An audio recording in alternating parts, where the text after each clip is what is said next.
नांदेडच्या गोदावरी नदीला मोठा पूर आलाय। गोदावरी नदी जी आहे ते धोक्याची पातळी ओलांडून वाहताना आपल्याला पाहायला मिळते। आता मी नांदेड शहरातील नवघाट ते ओसरनीला जोडणाऱ्या पुलावर उभा आहे। आपण बघतोय समोर संपूर्ण गोदावरीचं नदीपात्र आहे, मात्र हा संपूर्ण पूल जो आहे तो पाण्याखाली गेला चित्र आपल्याला पाहायला मिळतं। खरं तर काल जे आहे ते नांदेड जिल्ह्यात ऑरेंज अलर्ट देण्यात आला होता, त्या अनुषंगाने काल सुद्धा मोठा पाऊस पडलाय। त्याचबरोबर गोदावरी नदीपात्राच्या पाणलोट क्षेत्रात मोठा पाऊस झाला। यामध्ये अहिल्यानगर असेल, नाशिक असेल, छत्रपती संभाजीनगर असेल किंवा इतर जिल्ह्यात झालेल्या जोरदार पावसामुळे जे आहे ते गोदावरी नदीला मोठा पूर आलाय।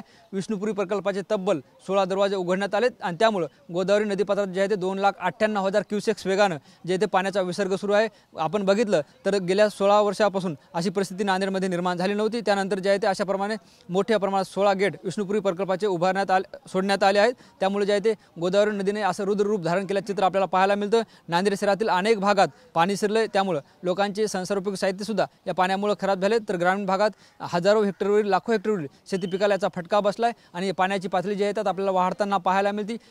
खरं तर गेल्या 5 ते 6 दिवसापासून गोदावरी नदी अशा प्रकारे वाहताना पाहायला मिळते। मात्र कालपासून जे आहे ते जोरदार पाऊस सुरू झाल्यामुळे पुन्हा गोदावरी नदीच्या पाणी पातळीत वाढ झाली। त्यामुळे जे आहे ते या सगळ्या गावांना जे आहे ते सतर्कतेचा इशारा प्रशासनाच्या वतीने देण्यात आला आहे। अग्निशामक दलाचे जवान सुद्धा सतर्क आहेत। त्याचबरोबर जे आहे ते जिल्हा प्रशासन सुद्धा अलर्ट आहे। कोणीही जे आहे ते पाण्याकडे जाऊ नये किंवा पुलावून धोकादायक प्रवास करू नये असं आवाहन सुद्धा सातत्याने जिल्हा प्रशासनाच्या वतीने करण्यात येत आहे।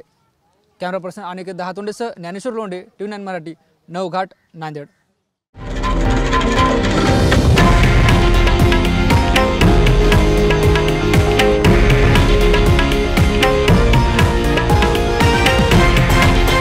हे आहे देशातील नंबर 1 न्यूज नेटवर्क आणि आपण पाहत आहात TV9 मराठी, एकमेव।